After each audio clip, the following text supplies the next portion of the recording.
Hello everyone, so we're going to jump back into the Akashic Records today to answer a subscriber's question, which is, when going through an awakening, does the ego really die, or is it just dissolving various programming?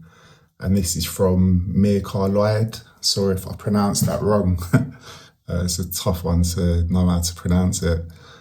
But so, I mean, I can answer this sort of from a logical mind, but I don't really want to do that. But it is worth noting that egos don't really die. I mean, there's the saying like ego death, and it's important to realise that we need our ego.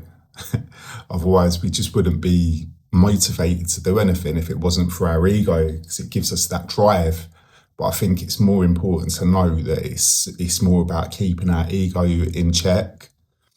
So I don't want to go too much into this logically. I'd rather just jump straight into the records and see what comes up spiritually. So to ask that again, when going through an awakening, does the ego really die, or is it just dissolving various programming? So I'm going to jump straight in and see what comes up for that. So the first thing they're showing me is an eagle flying high up in the sky. I mean, I'm assuming it's high up. I feel that it's high up because I can see quite a close up of it. So all I can really see is the sky, but it feels like it's pretty high up.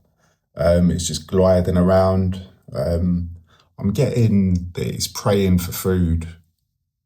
It's sort of hovering like it's sort of scanning for food. Is that right? Yeah, all right. So yeah, this eagle is literally just sort of like hovering around as if it, it's just scanning the ground for food.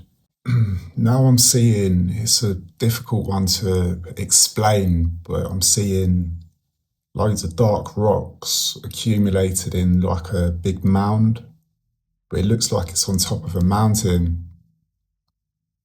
It's quite a grey scene. So it's like overcast. It's daytime, but it looks pretty dark. Yeah, it's a really difficult one to explain, that one. Seeing the colour red, but it's not forming into anything. I'm feeling like it's like a red rose, but the image is very vague. Yeah, we've got a red rose, but I can't really work out anything else. Feels like it's attached to the back of a person. So it's so weird, but I'm not really seeing the person.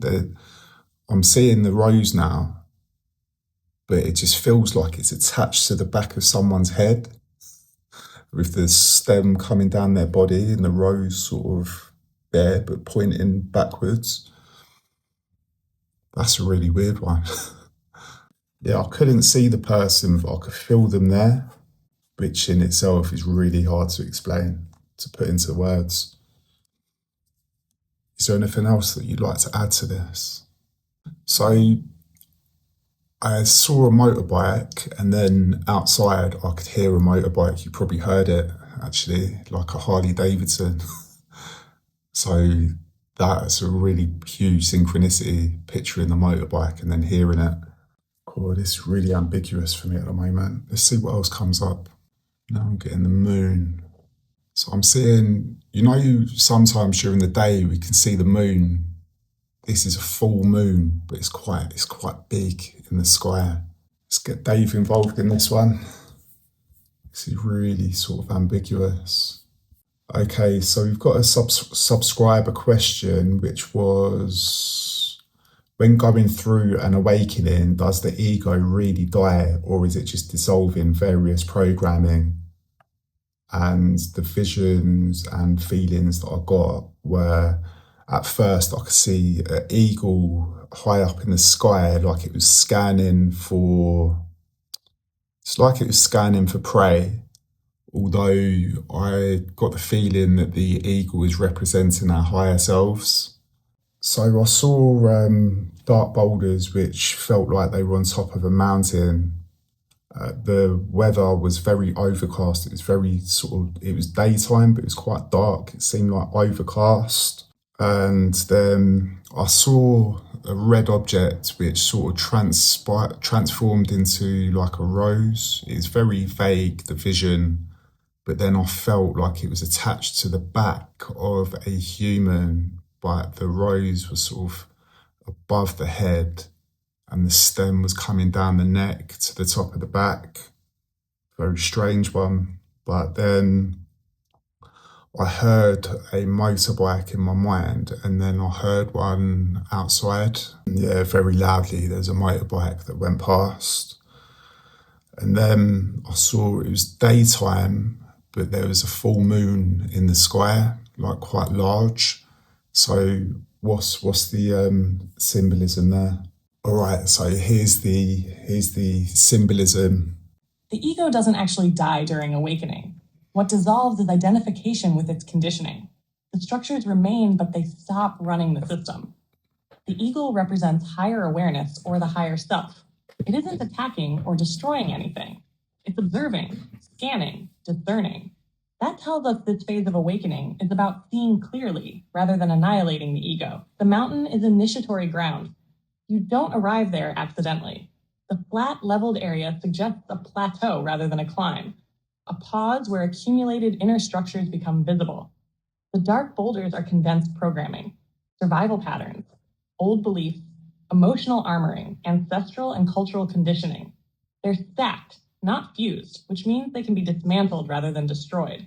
The overcast daylight shows liminal consciousness. Awareness is present, but clarity is not yet luminous. This is truth without comfort, not darkness or regression. The red rose is heart intelligence and life force. Its placement is crucial. It's not in the chest, but behind and above the head.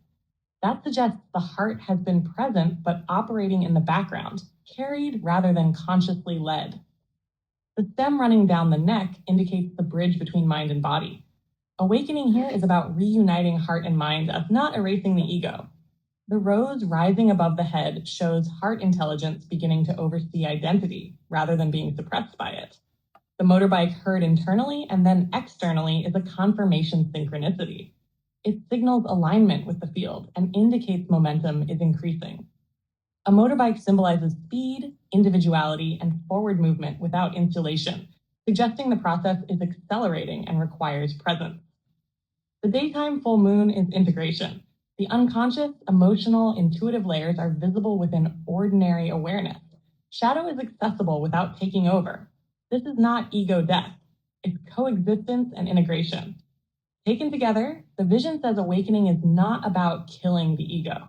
It's about deprogramming it, relocating it, and placing it under higher awareness and heart intelligence. The ego moves from ruler to tool.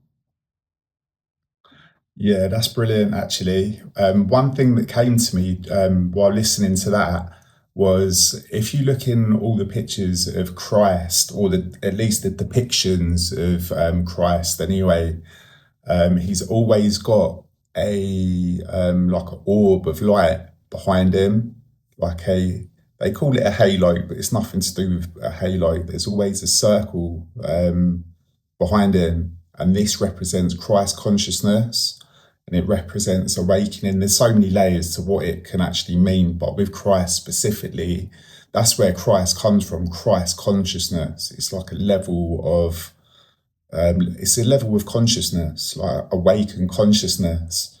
So that as soon as she said about our heart, the rose represents our heart, but it's sort of up behind us.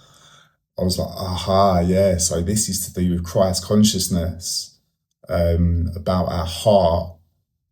I want you to translate this part, actually. What does that mean for you? Actually, have a Google, just Google Jesus Christ images, have a look at the images, and you'll see what I mean by the orb behind. And they show it with all the enlightened Buddhas and the Bodhisattvas as well. In Buddhism, there's always like an orb of light behind them. And this is very specific about a level of consciousness. So, yeah, let us know what that means to you and try and elaborate on that point. But yeah, so thank you so much for your question. If any of you guys have got any more questions that you'd like answered in the Akashic Records or even in the collective field about anything, I'm happy to jump in, and like, this is your channel, so I'm happy to jump in and answer anything that you want answered. All right, but yeah, I'll leave you there, guys. Peace.